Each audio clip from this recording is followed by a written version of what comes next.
चलिए, स्वागत है आपके अपने चैनल पाठशाला बाई कैरियर क्राफ्टर पे। तो आज का वीडियो में हम लोग देखेंगे क्लास 10th का जो ऑब्जेक्टिव हम लोग देख रहे थे, उसमें आपका ये जो टॉपिक है यानी जो सेट नंबर है ये करीब 5वां चल रहा है ना। तो उसी अनुसार से हम लोग आगे की ओर बढ़ेंगे और देखेंगे क्या क्या मतलब जो भी क्वेश्चन इसमें है वो इम्पोर्टेंट ही है। और आप लाइव इसीलिए आया जाता है कि आप उधर से थोड़ा सपोर्ट करें। सपोर्ट का मतलब क्या जो क्वेश्चन बनाई जाती है, मतलब आपके बोर्ड पे दिखाई पड़ती है, वो क्वेश्चन का आंसर बताएं, है ना। तो थोड़ा सा पढ़ाने में मज़ा आएगा। तो चलिए, जुड़ गए हैं लमसम में। हाँ चलिए, बहुत बढ़िया। तो आप एक बार अपने दोस्तों के पास लिंक को शेयर कर दें और अपने आसपास जितने भी ग्रुप हैं सभी ग्रुपों में लिंक को शेयर करें और थोड़ा सा सपोर्ट हमें भी करें कि थोड़ा पढ़ाने में थोड़ा सा मज़ा आए, है ना। तो चलिए चलते हैं। आवाज़ तो जा रही होगी।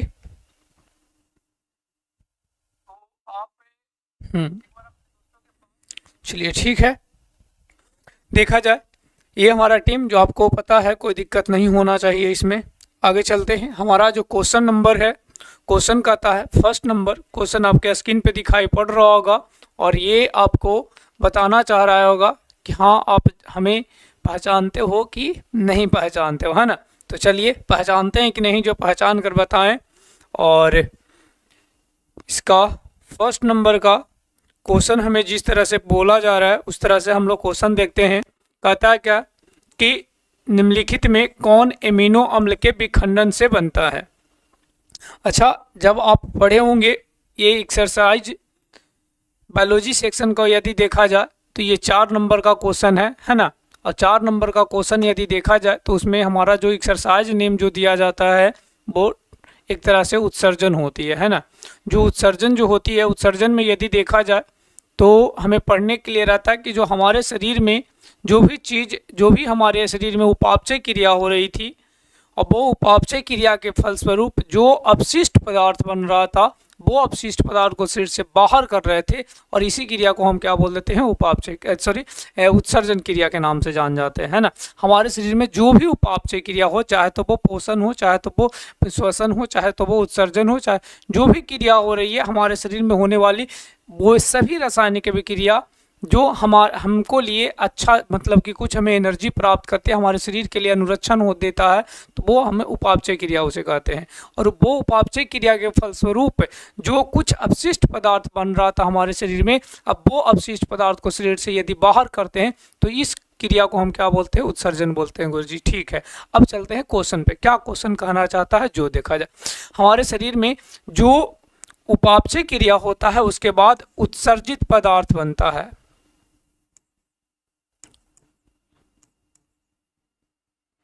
उत्सर्जित पदार्थ बनता है। क्या बनता है, उत्सर्जित पदार्थ। अब ये उत्सर्जित जो पदार्थ बनता है, उत्सर्जित पदार्थ जो बनता है, उत्सर्जित पदार्थ, ये उत्सर्जित पदार्थ रहता क्या है, उत्सर्जित पदार्थ के में आता कौन कौन है, इसके बारे में थोड़ा सा पहले हम लोग देख ले। उत्सर्जित पदार्थ में यदि देखा जाए तो सबसे पहले जो हमारा है वो यूरिया होता है। यूरिया और एक जो होता है जिसे हम लोग यूरिक अम्ल कहते हैं, यूरिक अम्ल कहते हैं, यूरिक अम्ल कहते हैं ना, यूरिक अम्ल कहते हैं। ये यूरिक अम्ल क्या करता है सर जी, हमारे शरीर में कहाँ से आता है, ये सभी के बारे में हम लोग चर्चा करेंगे, है ना। यूरिक अम्ल होता है, यूरिक अम्ल होता है। फिर उसके बाद में हमारे शरीर में एक और बनती है, कार्बन डाइऑक्साइड भी एक प्रकार का होता है, जब वो जो उत्सर्जित पदार्थ होती है। आप आगे चलोगे तो हमारे शरीर में अमोनिया बनता है, अमोनिया।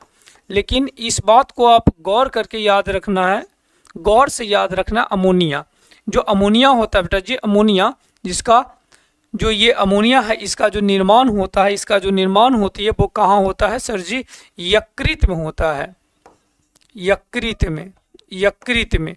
क्योंकि हमारे शरीर में जब प्रोटीन खाते हैं तो जब प्रोटीन जो होता है, प्रोटीन का उपयोग जब हम उस टाइम करते हैं तो उस कंडीशन में क्या होता है कि वो यकृत क्या करता है, उसे अमोनिया में कन्वर्ट कर देता है। क्योंकि अमोनिया जो होता है वो सॉरी अमोनिया बनती है और अमोनिया जो होती है उसे ये यूरिया में बदल दिया जाता है। किस में बदल दिया जाता है? यूरिया में, क्योंकि अमोनिया जो होता है, अमोनिया एक प्रकार का क्या होता है? विषैला पदार्थ होता है। और यही विषैला पदार्थ होने के कारण से जो यूरिया जो हमारे शरीर में बनता था, जो ये अमोनिया नहीं होगा, यूरिया ये बनती है मुख्य रूप से, और इसका जो निर्माण करती है, उल्टा यहाँ पे लिख दिया है, जो ये जो तुम्हारा क्या था, यूरिया, ये यूरिया था। यूरिया का निर्माण यदि तुमसे पूछे तो कहाँ बताओगे? यकृत में होती है। और यही यकृत जो होता है, यही यकृत जो होता है यूरिया को किस में बदल देता है? बदल लेती है आपका, उल्टा थोड़ा सा चल रहे हैं हम लोग, है ना। थोड़ा सा ध्यान रखिएगा क्या कि ये जो हमारा यूरिया हमारे शरीर में बनती है, अमोनिया मुख्य रूप से हमारा बनता है, जो हमारा विषैला पदार्थ जो होता है, विषैला पदार्थ जो होता है वो क्या होता है? तुम्हारा अमोनिया होती है। लेकिन इसे यकृत जो होता है, यकृत उसे किस में कन्वर्ट कर देता है? यूरिया में। और यही यूरिया जो होती है फिर पुनः वापस हमारे शरीर से बाहर निकलती है, तब ये किस में बदल जाती है? पुनः अमोनिया में बदल जाती है। थोड़ा सा अति हो गया था, मतलब उल्टा पुल्टा हो गया था, इसके कारण से फिर से समझाते हैं आप लोग को। हमारे शरीर में बना, जब हम क्या करते हैं, प्रोटीन यूज करते हैं, तो प्रोटीन के क्रम में हमारे शरीर में बनती है क्या? अमोनिया। अमोनिया जो होती है एक प्रकार का विषैला पदार्थ होती है, जिस कारण से अमोनिया को क्या कर दिया जाता है? बदल दिया जाता है किसमें? यूरिया में। सर जी कौन बदलता है? यकृत बदलता है। कौन बदलता है? यकृत बदलती है। और ये यकृत यूरिया में बदलती है, और पुनः जब हम शरीर से जो यूरिया था, जो मूत्र के द्वारा हम शरीर से बाहर करते हैं, तो उसके बाद पुनः ये बदल जाती है किसमें? सर जी ये बदल जाता है किसमें बदल जाती है? सर जी अमोनिया में बदल जाती है। ठीक है, अब देखो क्वेश्चन पे चलते हैं। क्वेश्चन हमारा क्या कहता है क्या कि अमोनिया जो होती है, सॉरी एमिनो अम्ल जो होता है, इम्यूनो अम्ल, ये किसके विखंडन से बनता है? तो किसके विखंडन से बनता है? सर जी NH3 के विखंडन से बनती है, जिसका नाम होती है क्या? जिसका नाम होती है क्या? अमोनिया नाम होती है। क्या नाम होती है? अमोनिया नाम होती है। ठीक है, चलिए अगला नंबर क्वेश्चन पे देखते हैं। अगला नंबर क्वेश्चन क्या कहता है, जो देखते हैं। कहता है क्या कि निम्नलिखित में कौन सा उत्सर्जित पदार्थ है? निम्नलिखित में कौन सा है जो उत्सर्जित पदार्थ है? अभी उत्सर्जित पदार्थ हम लोग पीछे लिखे थे। उत्सर्जित पदार्थ ये भी यूरिया भी है, यूरिक अम्ल भी है, CO2 भी है, अमोनिया भी है, सब के सब उत्सर्जित पदार्थ होती है ना। तो इसमें यूरिया भी है, कार्बन डाइऑक्साइड भी है, NH3 भी है, यानी कि इसमें जो सही आंसर जो हो जाएगा वो जो क्या हो जाएगा? तुम्हारा सभी हो जाएगा। क्या हो जाएगा? D नंबर हो जाएगा। ठीक है, आगे देखा जाए। आगे कहता है क्या, मानव शरीर के अंदर सबसे अधिक विषैला पदार्थ क्या होता है? अभी बताया क्या कि जो हमारा जो मानव है, मानव का जो शरीर के अंदर यदि देखा जाए, तो हमारे शरीर में एक सबसे विषैला जो पदार्थ होती है, सबसे विषैला जो पदार्थ होता है वो कौन होती है? तो सर जी हमारा कौन होता है? तो अमोनिया होता है। क्या होता है? अमोनिया होता है ना, अमोनिया होता है। तो इसका राइट आंसर जो हो जाएगा वो क्या हो जाएगा? तुम्हारा अमोनिया हो जाएगा। ये हमारे शरीर का सबसे अधिक विषैला पदार्थ होता है। लेकिन गुरुजी ये इसको यूरिया में कौन बदलता है? यकृत बदलता है। सर जी कौन बदलता है? यकृत बदलता है। और यही यकृत के द्वारा यूरिया में बदल जाती है। और ये यूरिया जब हमारे शरीर से बाहर होती है मूत्र के द्वारा, अच्छा एक बात को आपको याद रखना कि जो मूत्र है, मूत्र में अमोनिया नहीं होता है, इसी ध्यान रखिएगा। वो अमोनिया का फॉर्म, अमोनिया का दूसरा रूप जो होती है, जो क्या रहती है? यूरिया जो होती है। और यही यूरिया जो हम मूत्र के सहारे शरीर से बाहर कर देते हैं, है ना। लेकिन जैसे शरीर से बाहर हुआ, इसका मतलब किस में कन्वर्ट हो जाता है? गुरुजी ये फिर से पुनः आ जाती है किसके, कौन सा रूप में? अमोनिया वाले रूप में आ जाती है। ठीक है, इसका राइट आंसर A नंबर हो जाएगा। अगला नंबर देखा जाए। आगे कहता है क्या कि मनुष्य में कितने जोड़ी ब्रिक पाए जाते हैं? मनुष्य जो होती है, चला जी मनुष्य उसमें कितने जोड़ी ब्रिक पाई जाती है? ये क्वेश्चन तुमसे पूछा जा रहा है। अच्छा, मनुष्य में जो ब्रिक की संख्या जो होते हैं बेटा जी, ये कितने होते हैं? 2 होते हैं। कितने होते हैं? 2। लेकिन आपसे क्वेश्चन होश में पढ़ना है। क्वेश्चन होश में, जब भी हम एग्जाम में बैठेंगे तो क्वेश्चन हमें आराम से पढ़ेंगे, एकदम एक बार में नहीं समझ में आता, 2 बार उस क्वेश्चन को। ऐसा नहीं कि लगा कि ये तो ईजी है सर जी, ये तो आराम से मार कर हम चले आएंगे, तो ऐसा नहीं करना है हमको। क्यों नहीं करना है सर जी? अभी आप क्वेश्चन पढ़े थे, मनुष्य में कितने जोड़ी ब्रिक पाए जाते हैं। मान लिया जाए कि यहाँ पे 2 ऑप्शन दे दिया जाता, यहाँ पे 2 और यहाँ पे 4 दे दिया जाता। मानते हम कि यहाँ पे 2 दे देता, यहाँ पे 4। अब पहला ऑप्शन देखते कि सर जी 2, यहाँ पे टिक आउट करके चलाते।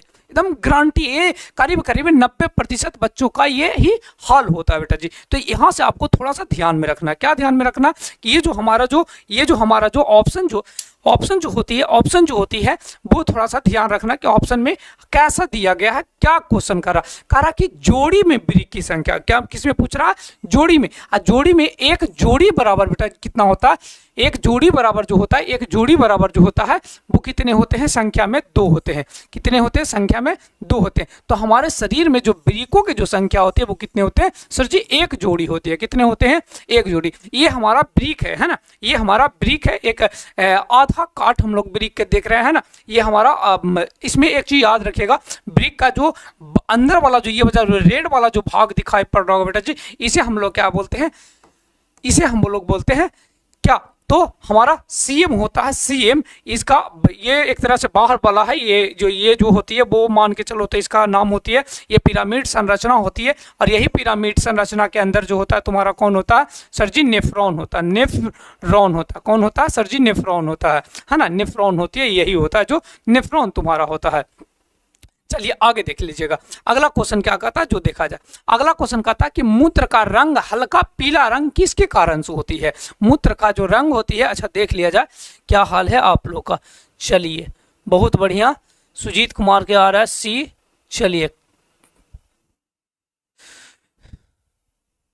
चलिए बहुत बढ़िया, ठीक है। चलिए आगे चलिए, देखिए कहता क्या कि मूत्र का रंग जो हल्का पीला रंग के जो होता है वो किसके कारण से होती है। सर जी यहाँ पे आपको याद रखना, कल हम एक क्वेश्चन पढ़े थे जिसका नाम था बिलिरुबिन। क्या, बिलिरुबिन, जिसके कारण से क्या होता था प्लाज्मा का रंग, प्लाज्मा का रंग जो होता था वो कैसा होता था सर जी, पीला रंग का होता था।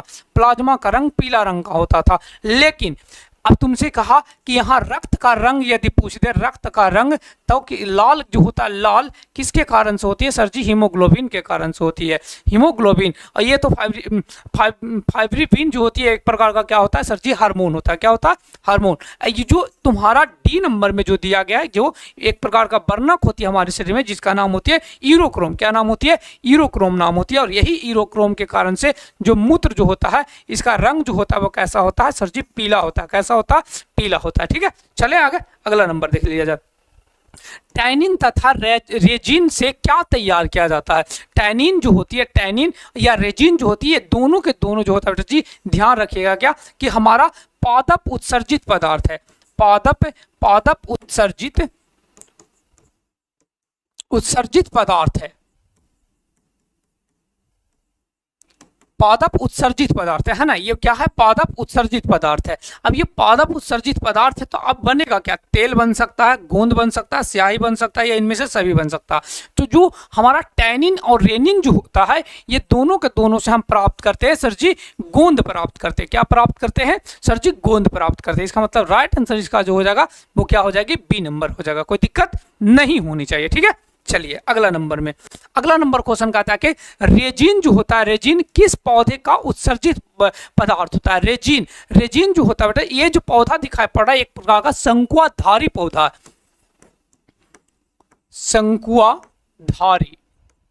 शंकुआधारी इसे पौधा कहते हैं। शंकुआधारी पौधा होता है। ये ज्यादातर बर्फीला वाले एरिया पर, पथरीला वाले एरिया पर ये ज्यादातर ये पौधा पाई जाती है। ये जो पौधा होती है इसको हम नाम देते हैं चीड़।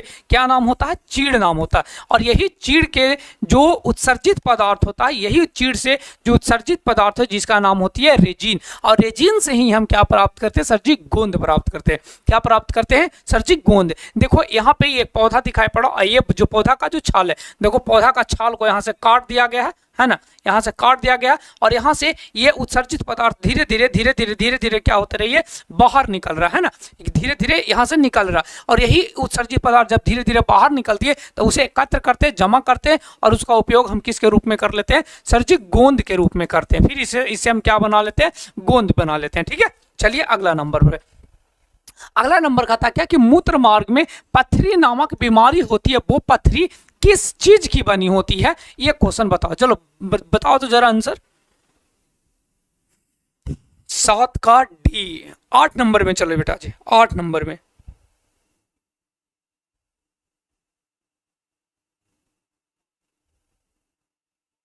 चलिए 8 नंबर जल्दी से बताइए कोई।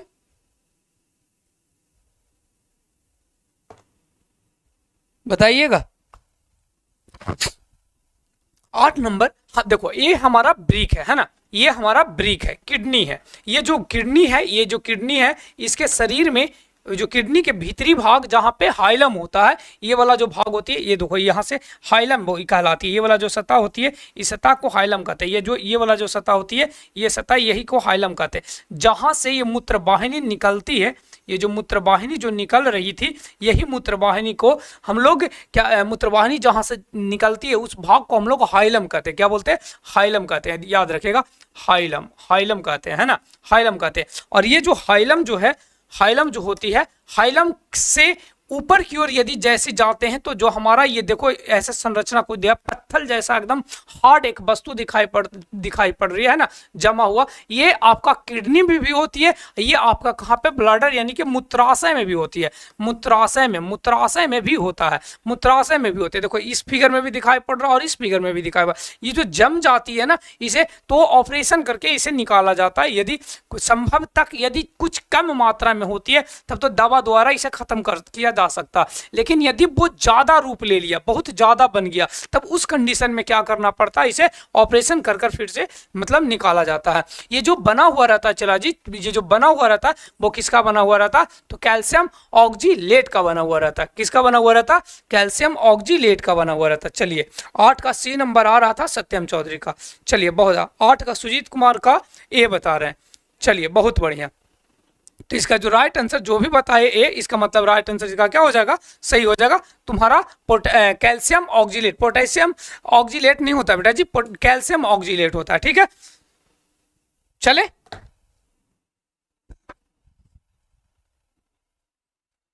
चलिए अगला नंबर क्वेश्चन पे चलते हैं। अगला नंबर क्वेश्चन का था क्या कि मूत्र का जो पीएच मान होता है, मूत्र का जो पीएच मान होता है वो कितना होता है? ये आपसे क्वेश्चन में पूछी जा रही है। मूत्र का जो पीएच मान होता है वो कितना होता है? जल्दी से बताइए हमें, मूत्र का जो पीएच मान होता है वो कितना होता है? ये आपसे क्वेश्चन में पूछी जा रही है। ठीक है, कोई बात है। अब देखो हम सिखाते हैं जो सीखो। पहले सबसे पहले मूत्र का यदि पीएच मान डायरेक्टली तुमसे पूछे और वो मान पीएच मान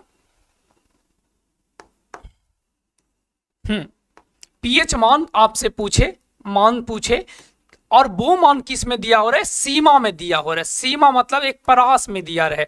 परास मतलब कि मान लेगा कहेगा क्या कि 1 से 2 के बीच, 3 से 4 के बीच, 4.5 से ऐसे करके जब एक सीमा में दिया हो रहेगा तब आपका ऑप्शन जो आंसर जो होना चाहिए, तब आपका आंसर जो होना चाहिए वो होना चाहिए कितना? 4.6 से लेकर 8.4 तक ये आपका क्या है? सीमा है। कब?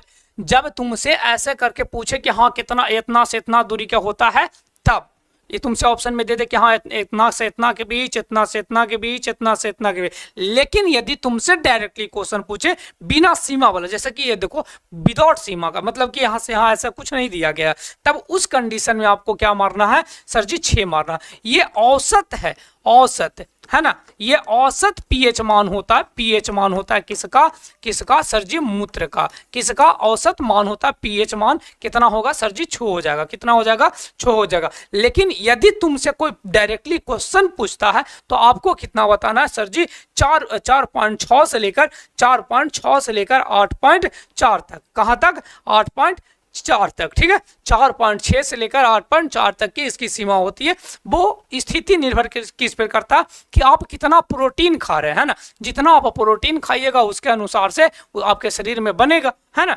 चलिए आगे चलते हैं। अगला नंबर का था कि ब्रिक के कार्यात्मक इकाई को क्या कहा जाता है? ब्रिक के कार्यात्मक इकाई को हम लोग क्या बोलते हैं? ये जो हमारा है एक फिगर दिखाई पड़ रहा होगा आपको कि जो ब्रिक के एक कार्यात्मक इकाई है जिसका नाम होती है नेफ्रॉन। क्या नाम होती है? सर जी नेफ्रॉन नाम होती है। या ब्रिक वाहिनियां कहते हैं,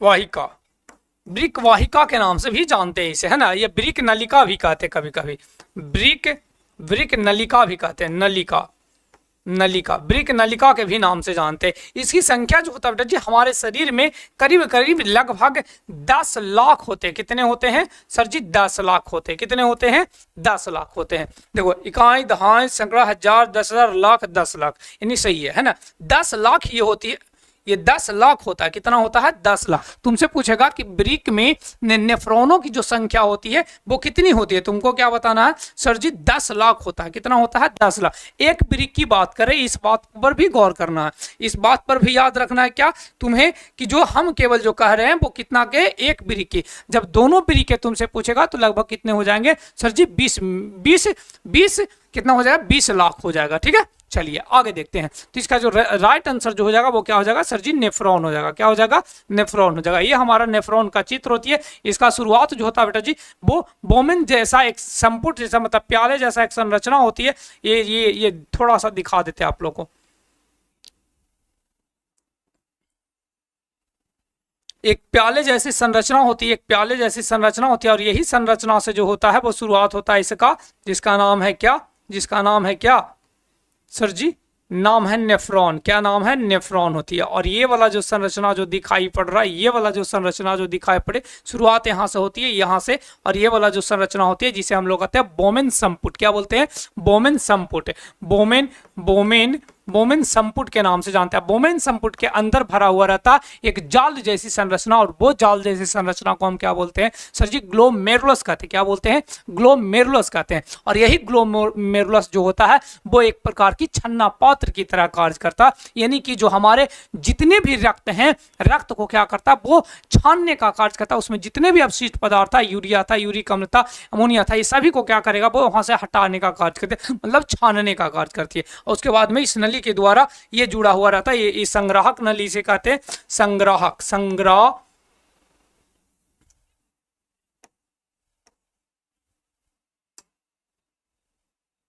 थोड़ा सा कहीं पे बैठा हुआ है कोई।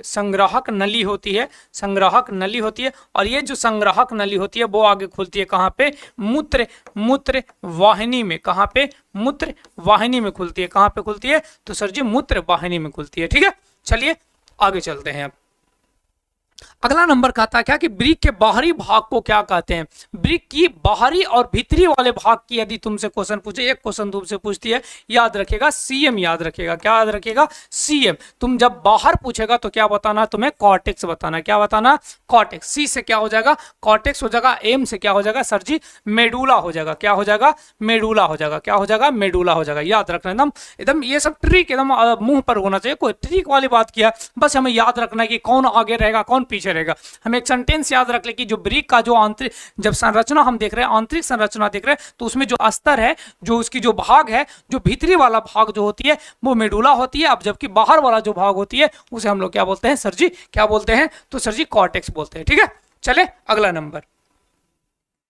अगला नंबर कहता है क्या कि मनुष्य के प्रत्येक ब्रिक में कितने नेफ्रॉन होते हैं? तो कितने होते हैं? सर जी 10 लाख होते हैं। कितने होते हैं? 10 के बाद 5 जीरो गिनो, यही तो है लगता है। हाँ यही है, 10 लाख होते हैं। कितने होते हैं? 10 लाख। प्रत्येक ब्रिक, देखो यहाँ पे प्रत्येक ब्रिक कह दिया है। यदि हम प्रत्येक ब्रिक नहीं देखते, यदि प्रत्येक ब्रिक ये क्वेश्चन में नहीं कहता, तब हमें कितना मारना पड़ता? सर जी 20 लाख मारना पड़ता। कितना मारना पड़ता?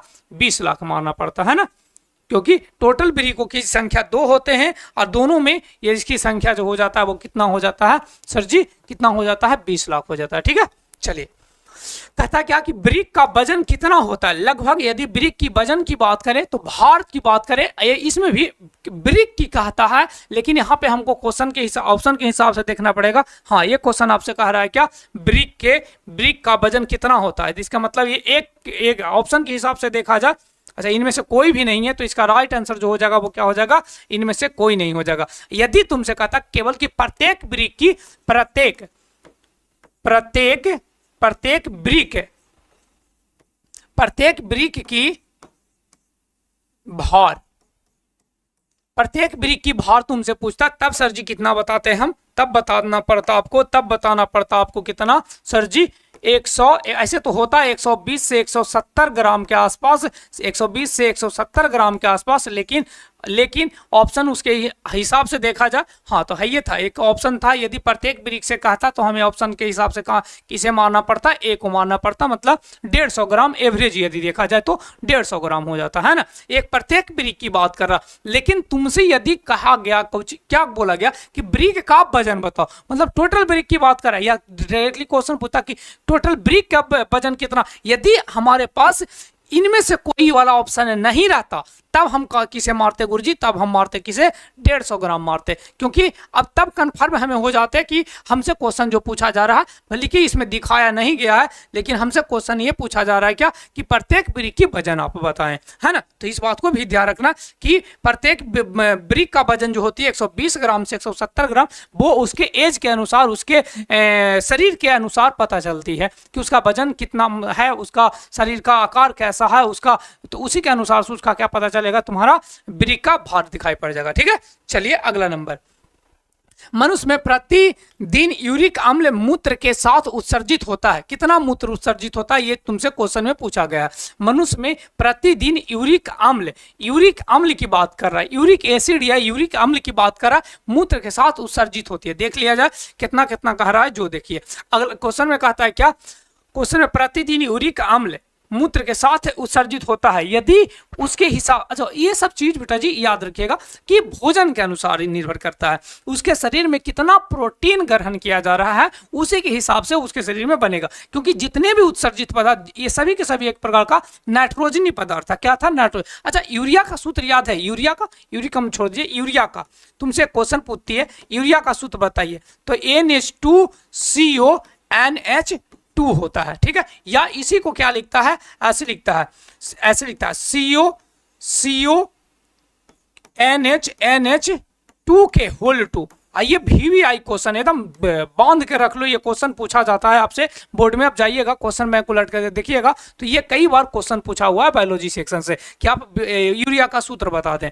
ठीक है, यूरिया कहीं क्वेश्चन पूछता है। तो देखा जाए तो मूत्र यूरिक अम्ल के हिसाब से यदि देखा प्रतिदिन, तो इसमें जो प्रतिदिन की बात करें तो कितना हो जाएगा, तो 0.6 ग्राम से लेकर 1.5 ग्राम के आसपास प्रतिदिन बनती है, ये एवरेज देखा जाए। लेकिन यदि कोई व्यक्ति है जो मान लिया जाए कि उसके शरीर में क्या कह सकते हो, प्रोटीन की मात्रा ज्यादा है, मतलब प्रोटीन बहुत ज्यादा भोजन कर रहा है, प्रोटीन पोषक तत्व के रूप में बहुत ज्यादा ले रहा, तो उसके शरीर में इसकी मात्रा क्या हो जाएगी, बढ़ जाएगा। अच्छा ये चीज और याद रखिएगा कि कभी कभी क्या होता है कि किसी व्यक्ति में यूरिक एसिड यदि बढ़ जाती है, यूरिक एसिड, तब होती है जोड़ों का दर्द। जोड़ों का दर्द मतलब ये जो ज्वाइंट जो होता है ना, ज्वाइंट, ये ज्वाइंट जो होती है, यही ज्वाइंट में दर्द होना आरंभ करती है। यहाँ पे ज्वाइंट में दर्द देना लगेगा, यहाँ पे पैर वाला जो घुटना होती है, घुटना पे दर्द देने लगता है। जो आप याद होगा बहुत सारे व्यक्ति कहते हैं क्या कि हमारे जोड़ों में दर्द है, तो ये जो जोड़ों में जो दर्द होने का जो मेन कारण है बेटा जी, वो किसका कारण है, तो तुम्हारा तो यूरिक अम्ल के कारण से होती है। किसके कारण से होती है, यूरिक अम्ल के कारण से होती है। ठीक है, चले आगे, इसका राइट आंसर पता चल गया था, डी नंबर हो गया था, है ना। चलिए अगला नंबर देखा जाए, 15 नंबर का था क्या कि अगर किसी कारण से किसी मनुष्य का एक ब्रिक कार्य करना बंद कर देता है तो उसका परिणाम क्या होगा। ये तो एकदम सिंपल क्वेश्चन है, आप आंसर दीजिए, थोड़ा सा हम कमेंट देख लेते हैं। चलिए 14 का डी आ रहा, 15 बताइए बेटा जी, 15 बताइए तो जल्दी से। सुनीता हेलो सर, चलिए सभी को हेलो। वैजनाथ हेलो सर जी, चलिए सभी को हेलो और थोड़ा सा आंसर दीजिए।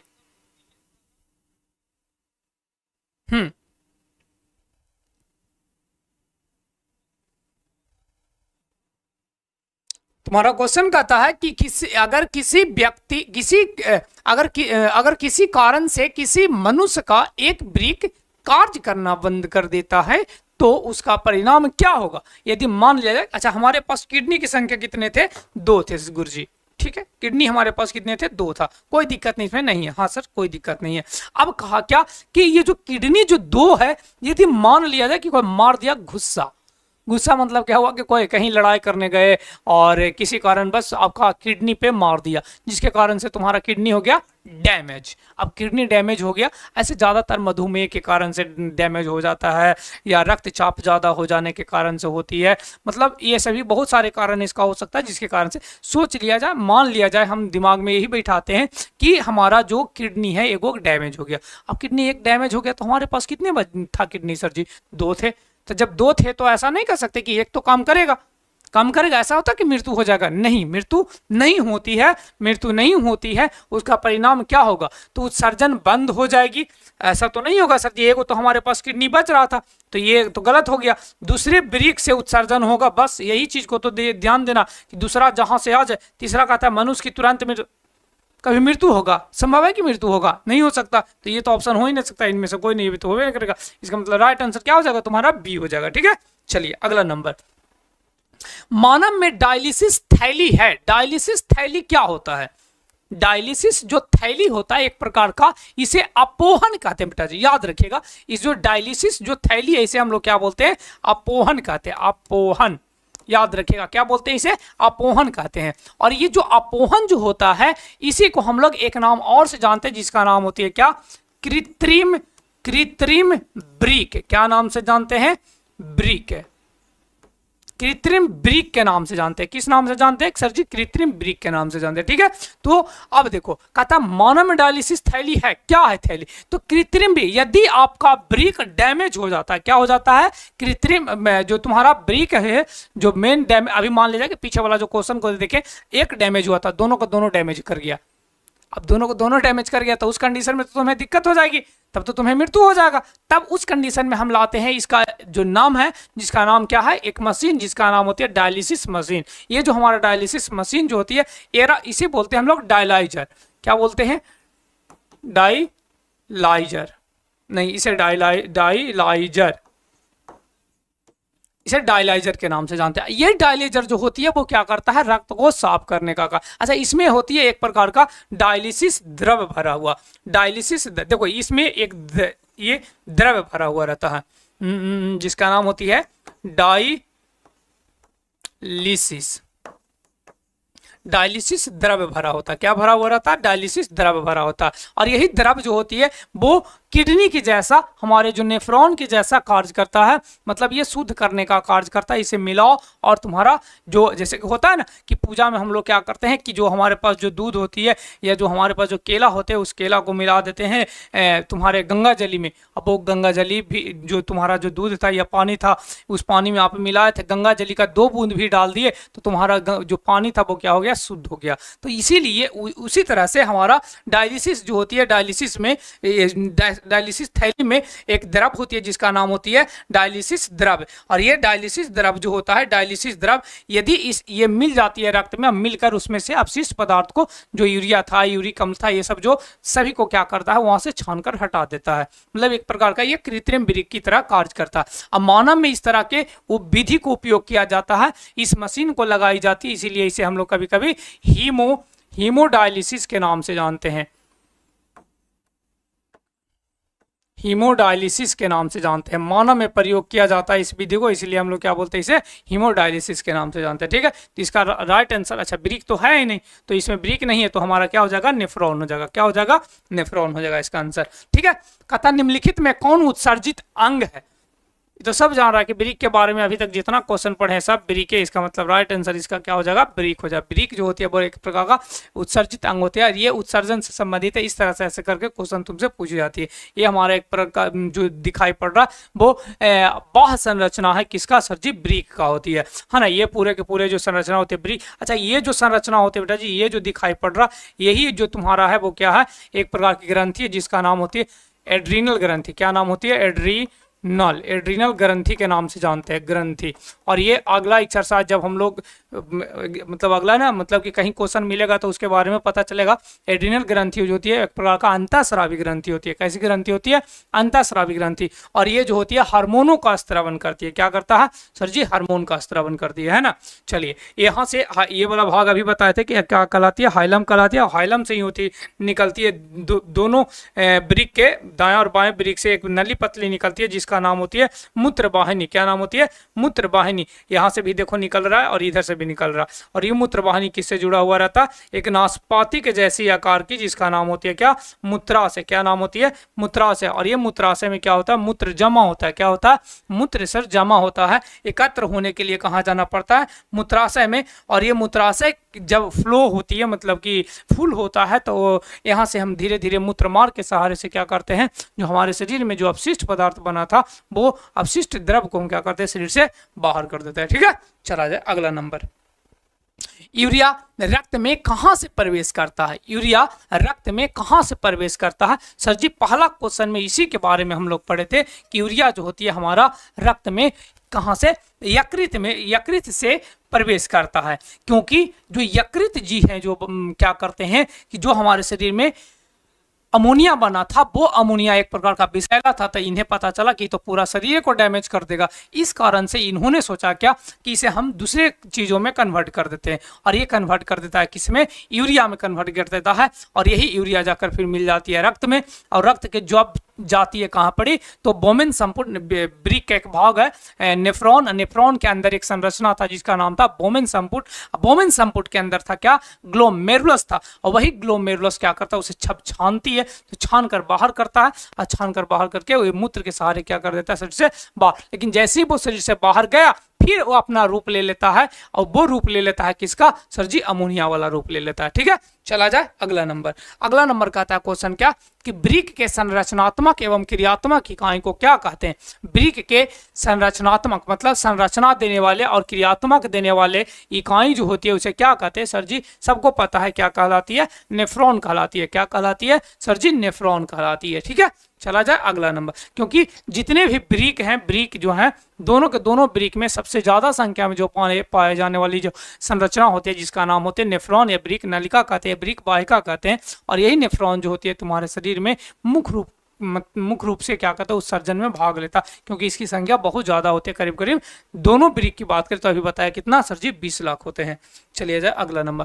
कहता है पौधों में पाए जाने वाले गाढ़ा एवं दूधिया उत्सर्जित तरल पदार्थ को क्या कहते हैं?